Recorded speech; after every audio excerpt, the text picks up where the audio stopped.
Wisconsin Supreme Court strikes down governor's stay-at-home order extension. What does that mean for the rest of the country? I'm Scott Ott, and this is Bill Whittle Now. And Bill, the Wisconsin Supreme Court, by a 4-3 vote, has decided that while Governor Tony Evers has executive emergency powers, they are not indefinite. In fact, they said you cannot rely on emergency powers indefinitely, and they've decided that his decision to extend an order that ended April 24th to May 26th was unconstitutional in Wisconsin. And Evers, of course, is dissatisfied with this bill. In fact, the Democratic governor who holds office at a time when Republicans control both houses of the state legislature, says Republican legislators have convinced 4 justices to throw our state into chaos. Now, Bill, as a conservative, we know that the last thing you want is for judges to be overruling the will of the people, the democratically elected governor, for example. Why, or first of all, do you like what the Supreme Court has done here? And if so, why? Well, first of all, I do like what they've done here. And let's be clear, we're not talking about judges legislating from the bench. We're not talking about them inventing legislation. The purpose of the Supreme Court is to determine, of a state or the Constitution, rather the federal level, is to determine well, one of the many things they do is to determine the constitutionality of various legislation. That was never part of the original job description, by the way. So for me to say I'm in favor of this and therefore I'm in favor of legislation from the bench is precisely absolutely, completely inverted from what I'm saying. I'm saying that the Supreme Court is upholding the legislation that was passed by the people, ratified by the states and so on. That'd be the American Constitution, and I'm sure it is the Wisconsin Constitution as well. And to say that a democratically elected governor, first of all, as you mentioned, both houses are Republican, but none of that matters because if it was all elected by Democrats and if they all opposed it, and then it still doesn't matter. I don't know the numbers in Wisconsin, but just to clarify what I'm talking about, if somebody were to come along and have a plan to repeal the First Amendment, and they proposed it as a constitutional amendment, the 27th Amendment, the next 28th, we hereby repeal the First Amendment, and it goes to the House and it passes 435 to nothing, goes to the Senate, passes 100 to nothing, goes to the president, signed into law. It doesn't matter. It's still illegal. And this is something that cannot be said often enough. These rights were not given to us by the government, so they can't be taken away from us by the government. Well, Bill, in this case, it's really a determination of how far the governor's emergency powers extend, and then what should happen if they get to the end of that extension. And it's frankly, it sounds like something that hasn't really been tested much in Wisconsin, but at least the 4-3 majority said it can't go on indefinitely. And they didn't say that it's wrong to extend the stay-at-home or the quarantine order. They basically said that the governor has to go back and work with the legislature to come up with how to handle this, that he can't just order it by fiat.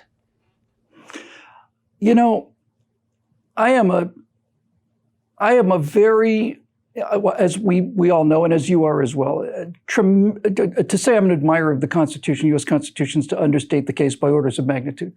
But what this pandemic has shown us is we may need something on the level of a constitutional amendment to strictly define what an emergency is. Because all of the stuff that's happening, all of these orders, there is no legislation passed by the people, ratified by the, submitted by the House, ratified by the Senate, and signed by the governor. There's no legislation in place to enforce these laws. You can have legislation in place to enforce an emergency, but the state of emergency is so vague and so utterly up to any individual's interpretation that this really is the problem. And by the way, we were sold 2 weeks to flatten the curve. That was 5 weeks ago now, something like that. And not only are we not seeing these numbers going through the roof, we're finding that in every single state, even in the state of New York, which was so badly mishandled, it still stayed underneath the ability of the medical system to be able to deal with.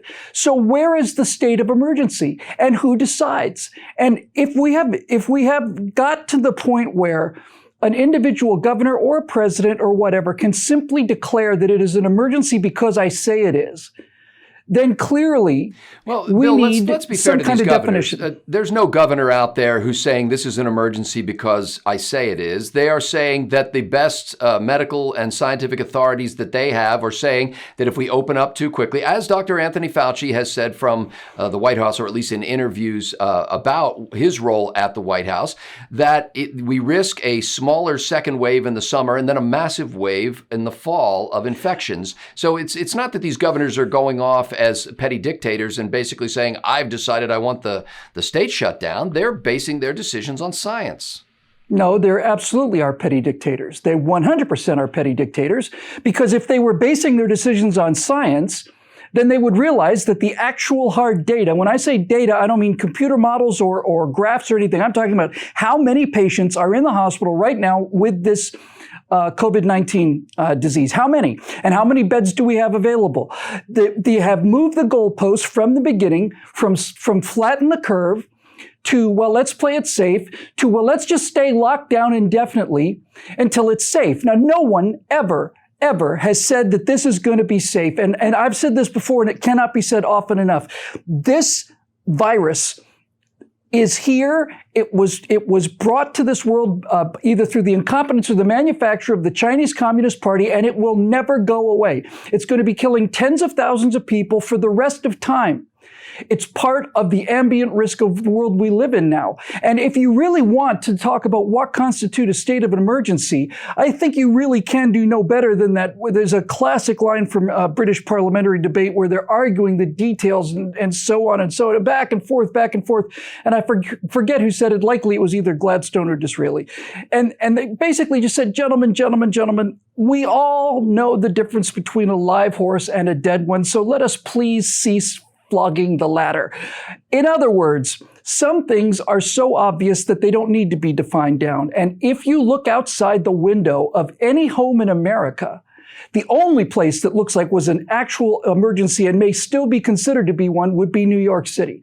There is no indication out there at all, none. If I were to walk or drive through this town, I would see no indication that there was an ongoing state of emergency. If I went to the hospitals, I wouldn't see lines of ambulances. I wouldn't see people in the hallways on gurneys not getting treatment. I wouldn't see people dropping in the streets. I'd have no indication that it was an emergency. Bill, I'd like to dial this into the focus on the powers of the judiciary and the executive too, because we've covered what you're talking about a lot, and you're correct on all of that stuff. As usual, this is not really. But this issue is not really about that. One of the dissenting justices in the three-person minority on this court, Wisconsin Supreme Court, called this decision one of the most blatant examples of judicial activism. And I found it curious that a Democratic governor would portray a court decision, given the fact that Democrats have leaned heavily upon the courts over the years to accomplish goals that they had, that a Democratic governor would say that the Republican legislators have convinced 4 members of the court to throw the state into chaos. Now, it was the Republican legislature that sued, so it was their attorneys doing that. But he makes it sound like the Supreme Court is a malleable political entity, whereas before, when the court was making decisions he favored, I doubt he would have portrayed it that way. Needless to say, and since we're dealing with the Wisconsin Supreme Court and the Constitution of Wisconsin, I'm going to take this to the federal level because these laws apply in Wisconsin and transcend the laws of Wisconsin. The First Amendment says we have the right to freely assemble. It's just exceedingly clear. There's no question about it. If you cannot freely assemble in the state of Wisconsin, then that's unconstitutional. And that's the end of that. So to say that this is legislators convincing judges to somehow throw the whole system out of whack, technically that's actually what they're doing. They're throwing the system out of whack because they're throwing the system of being able to simply fiat and decree and dictate law out of whack, and they're making the state of Wisconsin obey the same rights that people have as Americans, not as people who live in Wisconsin. They have fundamental human rights granted to them by let me rephrase that. They have fundamental human rights granted to them by God or nature, and cannot be infringed upon by either the Wisconsin or the federal government. So let's get down to what this governor is really saying. I think I think the key statement here in terms of revealing motivation is his statement that what they are doing is they are throwing the state of Wisconsin into chaos. Now, let's just think about that for a second. Put aside the fact that we saw nothing like, and I'm willing to say it was due to the social quarantining. Congratulations, we win, let's get back to work. But when he says that the primary function of the government of Wisconsin is to maintain order, then you've got an indication of where this guy is coming from. Maintaining order and the rule of law is indeed part of government. But for him to say that if people don't do what I say, there's going to be chaos. Well, freedom is chaos. Chaos is what we're defending here. Chaos is the ability for somebody to do what they want to do without permission. That's what chaos is politically. That does not mean anarchy, but he didn't say anarchy. He said chaos, which means that if people don't listen to me, they're going to go out and do whatever they want to, and we just can't have that. When in point of fact, from the beginning, the American people, the citizens of this country, were in self-isolation before the lockdown orders came out of common sense and decency and respect. They're leaving the lockdown orders before the government says they can out of the same considerations. And so the guy has no leg to stand on. We need a definition of emergency. And what this pandemic has shown me is that we willingly, I'm talking about the American people, willingly agreed that this was an emergency because it looked like one, and it was one. I'm not denying that. You just 80,000 dead Americans, that's not a joke. That's a lot of dead Americans. But what this shows me is that if governors, mayors, county health officials who are unelected, by the way, unelected county health official can say something to the governor of the state or the county commissioner, and therefore that person has the legal authority to confine people to their houses, and all of this comes under the rubric of state of emergency, then at the very least, we need a legal definition of what an emergency is, and that legal definition has to be put to the American people in terms of some kind of, I think given the severity of this and the damage that this has done, I actually think we're at the level now where it's going to require a constitutional amendment, and my kind of amendment. It's not an amendment that limits freedom. It's an amendment, on the contrary, that is designed to restrict the restriction of freedom in the genuine case of emergency. And I'm willing to concede that there are times when a genuine state of emergency can necessitate some infraction of people's freedoms. We've done all of this pretty much voluntarily, except now we want to go back to work, and now they're not letting us. And this is where we've gone from the attitude on the front side of the curve to the attitude on the back side of the curve. And this is where we're finding that this is not about the science, because the science, this thing that Elon Musk tweeted was, here's what they originally predicted for the beds. Here's their prediction in April 15th. Here's their prediction on April 30th. Here's the total number of actual cases. That's science. And no one is listening to this. And I and the rest of the American people are getting plenty sick of it.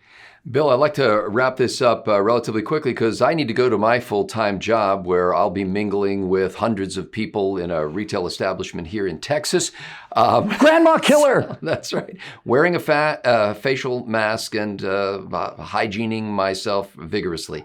A couple of facts and then a question.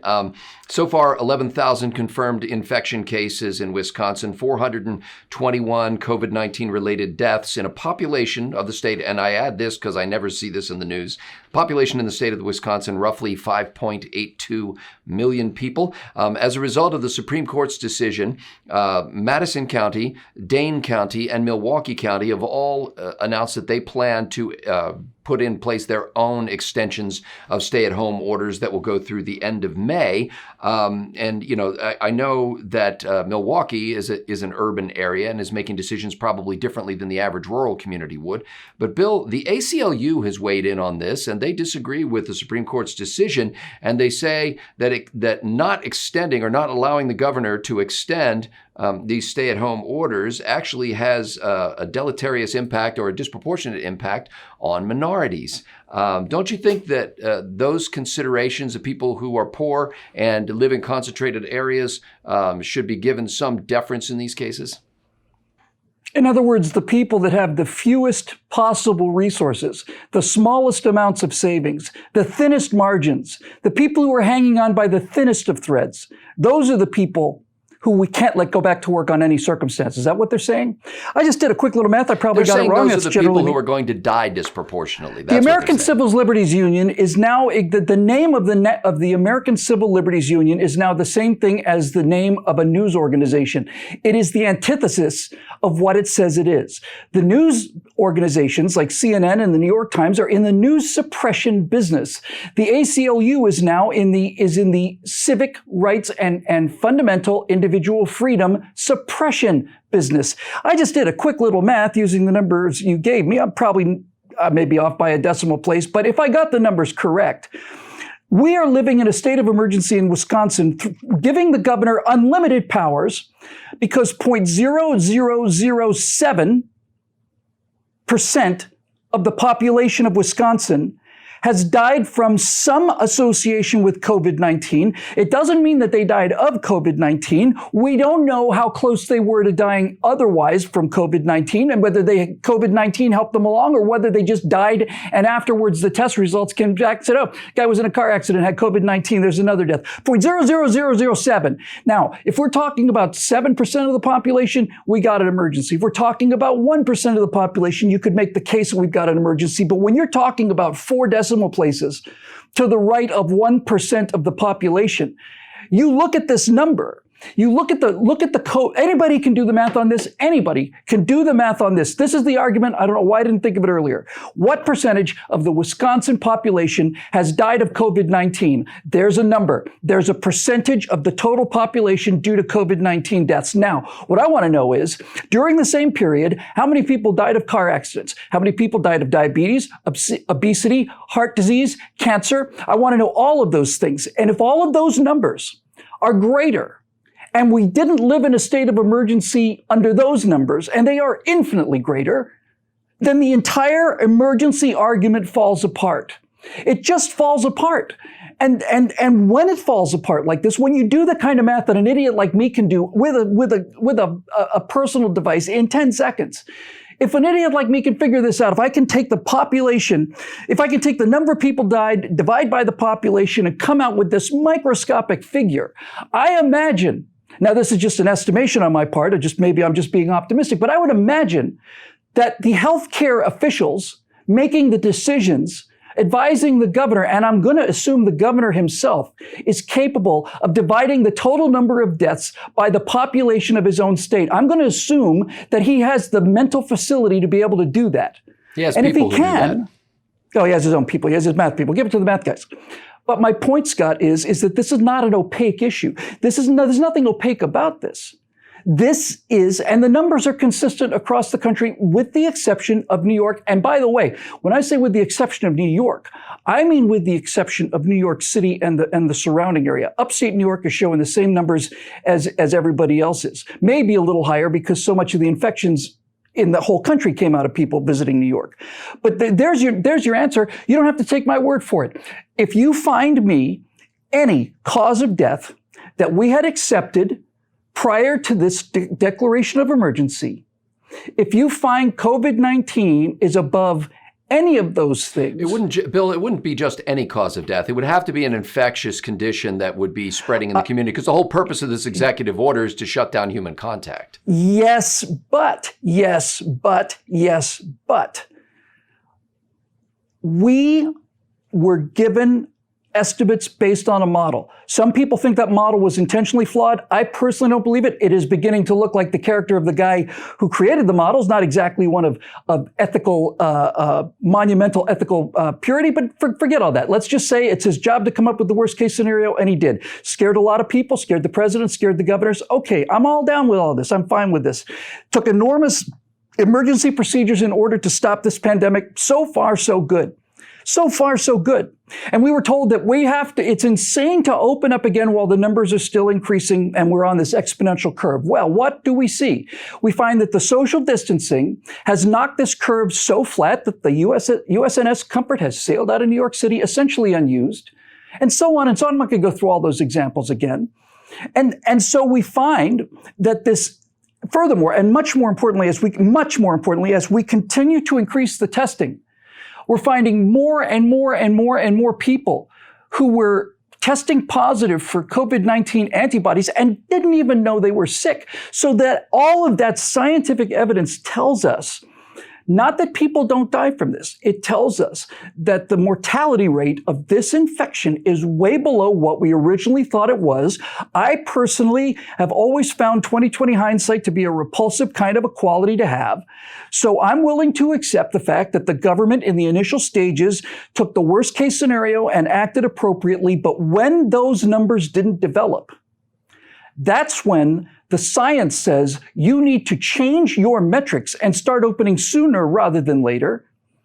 And any single state in the nation, again, possibly excepting New York, shows practically record low hospital. And to make this clear, Bill, that the Wisconsin Supreme Court made no ruling on what you're talking about there, whether or not it's appropriate for the stay-at-home order to be in place. What they're saying is that the governor's emergency powers do not extend indefinitely. Conceivably, under the court ruling, the governor could go back to the Republican legislature and work out a deal to extend the stay-at-home order longer. Well, I don't think he can. But look, I know we're he's out of not time. going to get that political deal. Well, I'm just going to come back to what I said. I'm going to come back to what I said at the beginning.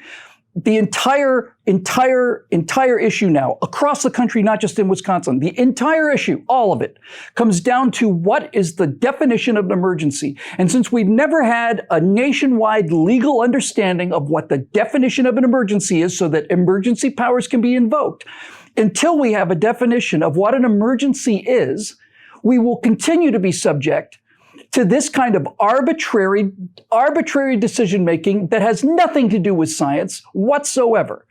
It's got to do with moving the goalposts and all the rest of this stuff and politics and so on and so on and so on. And that's why I think we need something on the level of a constitutional amendment, because this transcends individual governors' willingness or unwillingness to let the people go about their own business. Ladies and gentlemen, liberty-minded people need to stick together, and that's why we've teamed up with the Patriot Post. The Patriot Post is a terrific website with some of the most insightful conservative commentary on the internet, as well as some of the funniest memes. You'll want to get on their email list, which you can do if you click the link in the description below. And when you do that, they're actually going to give you, in addition to the free emails, they will give you a copy of the Patriots Primer on American Liberty. You're going to want to read that, especially at times like these. We're grateful to the Patriot Post, as well as the members at BillWhittle.com, a growing troop of people who have decided that it is worth their investment of time and money to advance the ideas that are time-tested ways for societal happiness. We're glad to be allied with those people, and you're going to love getting to know them on the member-written blog and the comments and the private member directory with private messaging. You'll have access to all kinds of communication and connection features of that website when you join by going to BillWhittle.com and clicking that big green button that says Become a Member. For Bill Whittle, I'm Scott Ott. Thanks for watching.